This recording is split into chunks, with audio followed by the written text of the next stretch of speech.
Hi all, welcome to I+. ഞാൻ അക്ഷര.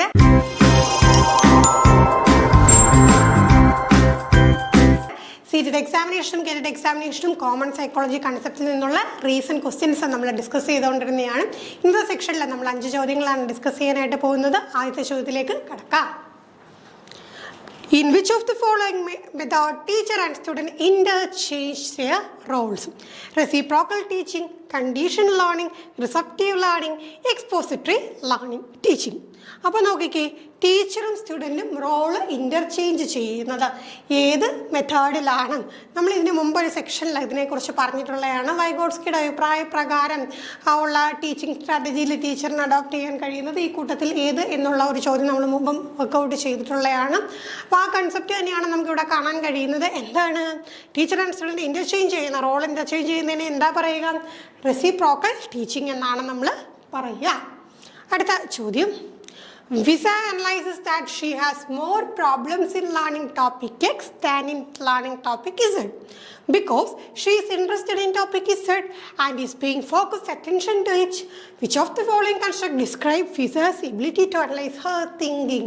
നോക്കിക്കേ, ഒരു ആപ്ലിക്കേഷൻ ലെവലിൽ ചോദ്യമാണ്. നമുക്കറിയാവുന്ന കൺസെപ്റ്റ് തന്നെയാണ്, പക്ഷെ ഇത്തിരി ടെസ്റ്റ് ചെയ്ത് ചോദിച്ചേക്കുവാണ്. സാരമില്ല, നമുക്ക് അതിനെ ഒന്ന് ബ്രേക്ക് ചെയ്ത് എന്തൊക്കെയാണ് ഇവിടെ പറയാൻ ഉദ്ദേശിക്കുന്ന കാര്യങ്ങളെന്ന് നോക്കാം. അപ്പം ഒരു പെൺകുട്ടി ടോപ്പിക് എക്സ് പഠിക്കാൻ ആ കുട്ടിക്ക് എന്താണ് പ്രോബ്ലംസ് ആണ്, ഒരു ഏതെങ്കിലും ഒരു concept let it be X എന്ന് പറഞ്ഞ് കൊടുത്തേക്കുവാണ്. അപ്പോൾ ആ ടോപ്പിക്ക് പഠിക്കാനായിട്ട് ആ കുട്ടിക്ക് ഭയങ്കര ബുദ്ധിമുട്ട് തോന്നി.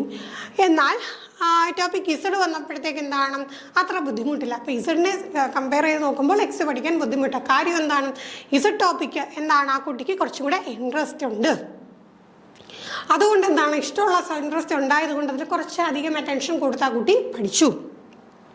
Which of the following construct describe Visa's ability to analyze her thinking?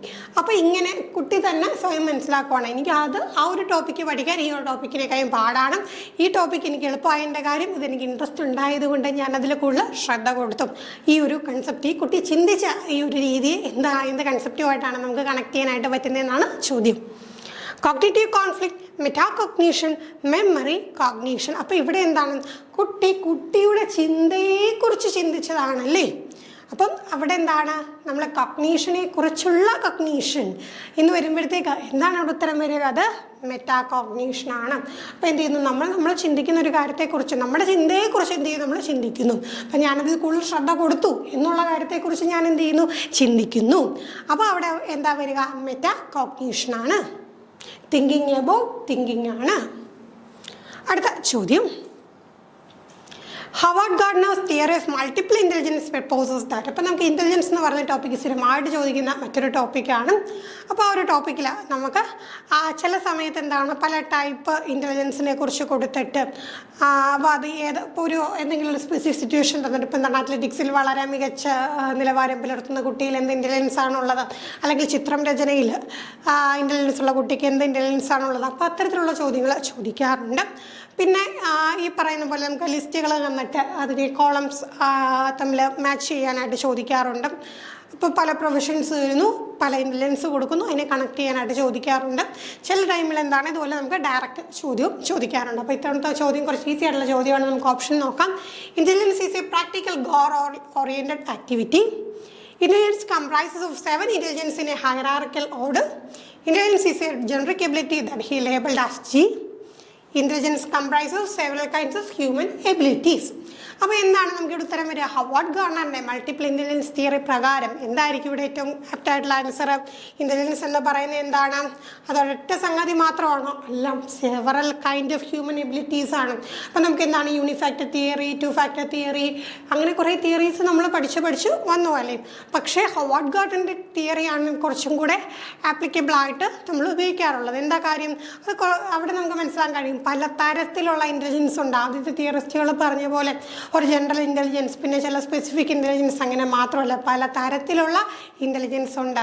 ഇപ്പോൾ ഒരു വ്യക്തിയിൽ തന്നെ നമുക്ക് എന്ത് കാണാൻ കഴിയും, ഒന്നിലധികം ഫോം ഓഫ് ഇൻ്റലിജൻസ് കാണാൻ കഴിയും. അതൊക്കെ നമ്മൾ ഗാർഡനറിൻ്റെ തിയറിയിൽ നിന്ന് പഠിച്ചതാണ്.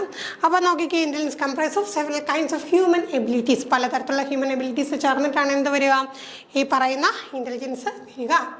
അടുത്ത ചോദ്യം, While there exists a possibility of intra-group individual differences, yet most students with autism spectrum disorder നെ കുറിച്ചൊക്കെ നമ്മൾ പഠിച്ചിട്ടുണ്ട്. അപ്പം ഇത്തരത്തിലുള്ള ഒരു കണ്ടീഷനുള്ള കുട്ടികളെ എന്താണ് നമ്മൾ ഒരിക്കലും മാറ്റി നിർത്താൻ പാടില്ല അല്ലേ? നമ്മുടെ മുഖ്യധാര എഡ്യൂക്കേഷനിൽ കൊണ്ടുവരേണ്ടതായിട്ടുണ്ട്. ഇൻക്ലൂസീവ് എഡ്യൂക്കേഷനിൽ അത് നമ്മൾ പറയുന്നൊരു കാര്യമാണ്. അപ്പം നമ്മൾ അങ്ങനെ കൊണ്ടുവരുമ്പോൾ അത്തരത്തിലുള്ള കുട്ടികളെക്കുറിച്ച് കൃത്യമായിട്ടുള്ള ധാരണ നമ്മൾക്കുണ്ടായിരിക്കണം. അവർക്ക് എത്തരത്തിലുള്ള ടീച്ചിങ് ലേണിംഗ് ആക്ടിവിറ്റിയാണ് നമ്മൾ കൊടുക്കേണ്ടതെന്ന് നമുക്ക് അറിഞ്ഞിരിക്കണം. അപ്പം അതിനൊക്കെ അളക്കുന്ന തരത്തിലുള്ള ചോദ്യങ്ങൾ നമുക്ക് ചോദ്യപേപ്പറിൽ കാണാം. അപ്പോൾ ഇവിടുത്തെ ചോദ്യം എന്താണ്? ഇൻട്രാ ഗ്രൂപ്പ് ഇൻഡിവിജ്വൽ ഡിഫറൻസ് ഉണ്ടെങ്കിൽ, അപ്പോൾ ഓട്ടിസം ഉള്ള കുട്ടികളെ നോക്കുമ്പോഴത്തേക്ക് അവർക്ക് ഗ്രൂപ്പിനകത്ത് തന്നെ ഇൻഡിവിജ്വൽ ഡിഫറൻസ് ഉണ്ടെങ്കിലും അവരിൽ നമുക്ക് കോമൺ ആയിട്ട് കാണാൻ കഴിയുന്ന എന്താണ്? perform superior skills of imaginative play, acquire advanced socio-emotional reciprocity, demonstrate advanced communication skills, express strict adherence to routine or steps. അപ്പോൾ നമുക്ക് ജനറലായിട്ട് അവരെക്കുറിച്ച് അറിഞ്ഞിരിക്കേണ്ട ഒരു കാര്യമാണ്. എന്താണ് പ്രത്യേകത? Express strict adherence to routine of steps. അപ്പോൾ ഒരു സ്ഥിരമായിട്ട് ഫോളോ ചെയ്യുന്ന റുട്ടീൻ അല്ലെങ്കിൽ സ്റ്റെപ്സ്, അതെന്താണ്? അവരങ്ങനെ തന്നെ ഫോളോ ചെയ്ത് പോയത് അവരിൽ നമുക്ക് കോമൺ ആയിട്ട് കാണാൻ കഴിയുന്ന ഒരു ട്രേറ്റാണ്. അടുത്ത ചോദ്യം assertion reason ആണ്. Creating an environment of fear and stress keeps students on their toes and facilitates meaningful learning.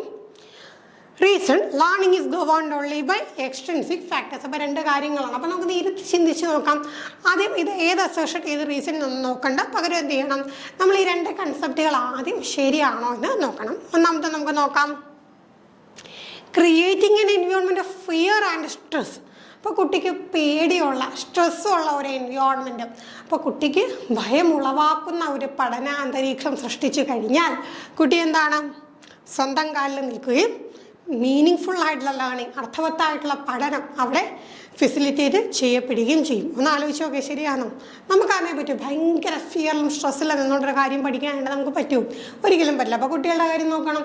അപ്പോൾ ഫിയർഫുൾ ആൻഡ് സ്ട്രെസ്ഫുൾ എൻവയോൺമെൻറ്റിൽ നമുക്ക് ഒരിക്കലും എന്താണ് മീനിങ് ഫുൾ ലേണിംഗ്, ഇൻഡിപെൻഡൻ്റ് ആയിട്ട് കുട്ടി നിന്നുകൊണ്ടുള്ള ഒരു മീനിങ് ഫുൾ ലേണിംഗ് പോസിബിൾ അല്ല.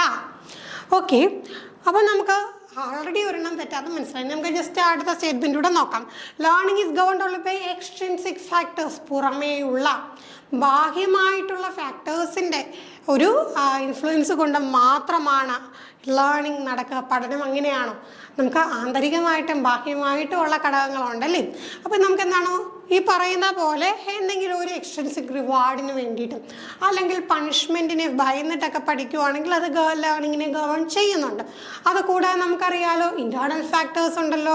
ഇൻറ്റേർണൽ ഫാക്ടേഴ്സ് എന്ന് പറയുമ്പോൾ നമ്മൾ ഈ മോട്ടിവേഷനൊക്കെ പഠിച്ചിട്ടില്ല, അതൊക്കെ എന്താണ്? ഇൻറ്റേർണൽ ഫാക്ടറാണ്. ഒരു കാര്യം പഠിക്കണമെന്ന് നമുക്കൊരാഗ്രഹമുണ്ട്, താല്പര്യമുണ്ട്, അഭിരുചിയുണ്ട്, നമ്മളവിടെ പഠിക്കുകയാണെങ്കിൽ അതൊരിക്കലും എന്താണ് എക്സ്റ്റേണൽ ഫാക്ടർ അല്ല, ഇൻറ്റേർണൽ ഫാക്ടറാണ്.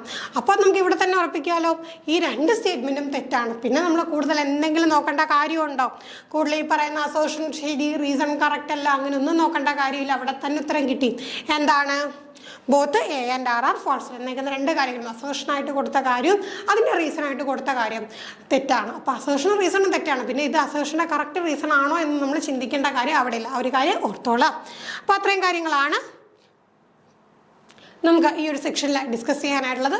ഇതുപോലുള്ള മറ്റ് ചോദ്യങ്ങളുമായിട്ട് നമുക്ക് വീണ്ടും കാണാം. Thank you all.